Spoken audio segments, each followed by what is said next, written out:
So I've been making compost for about 4 years now, and I absolutely love the process of making compost, as well as the rich black soil that it creates. But there's definitely a few key things that I wish I knew sooner that would have made my composting journey a lot easier. So in this video, I'm going to give you all the things that I wish I knew before I started composting. And I'll share a secret trick that will help speed up your compost pile for those of you who stay to the end.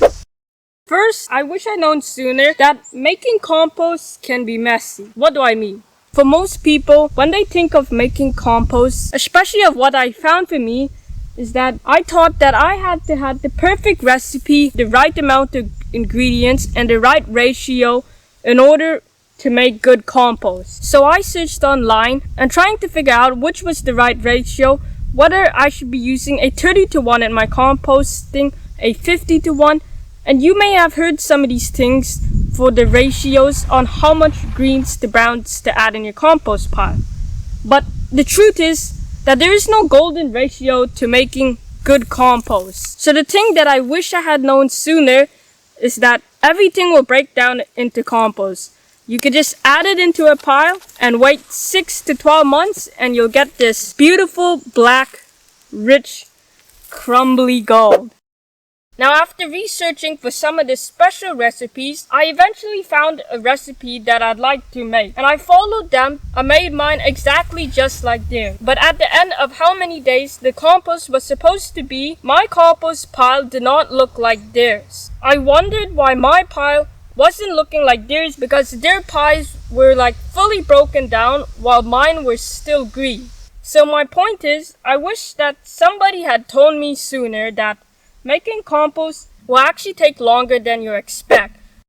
When you think of compost, you probably think of loose, crumbly soil.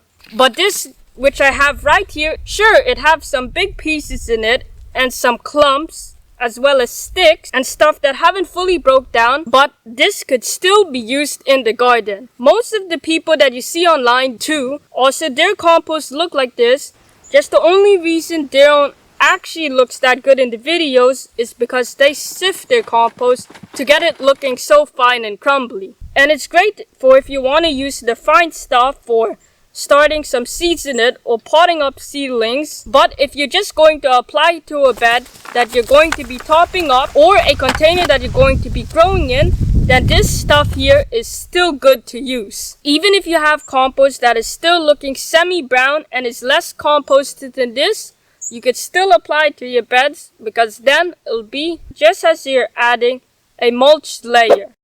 One thing that has made it very easy for me to just throw everything in a pile are these pallet compost bins. After seeing how good this first compost bin was for me, I decided to build this second one over here, and it too has been a really good use for me. Now, an important note if you want to do the same and copy what I'm doing is that you want to make sure that the pallets you're getting has the symbol HT on them, which means that they've been treated only with heat. You don't want to get a pallet without that symbol, because that means that they are treated with chemicals, and those chemicals you don't want being in your compost pile, because the bacteria, microbes, and worms won't like it and will go away, which are important for when we're making compost.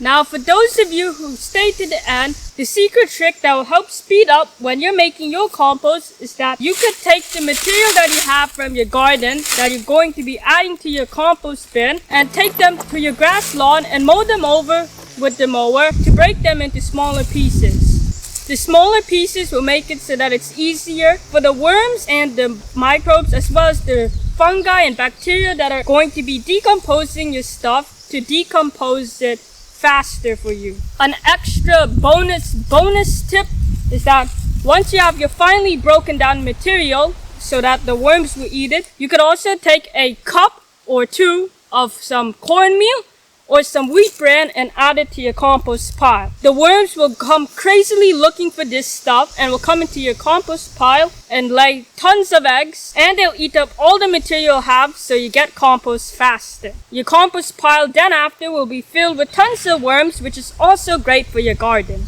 Where is Tweet? Oh, there you are. Tweaker.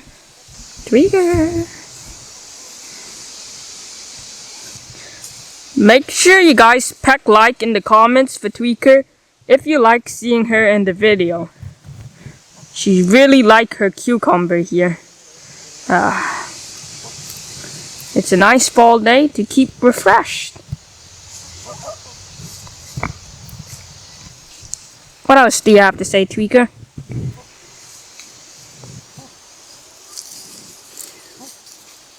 Okay, Tweaker, well, we'll leave this for you, because now we have to finish up our editing. So those are all the lessons that I wish I knew when I first started composting. Now, if you want to see how I implement these methods and use it in my favorite way to make compost, then watch this video over here where I'll show you how you can make some of your own very rich crumbly gold the lazy way. Goodbye!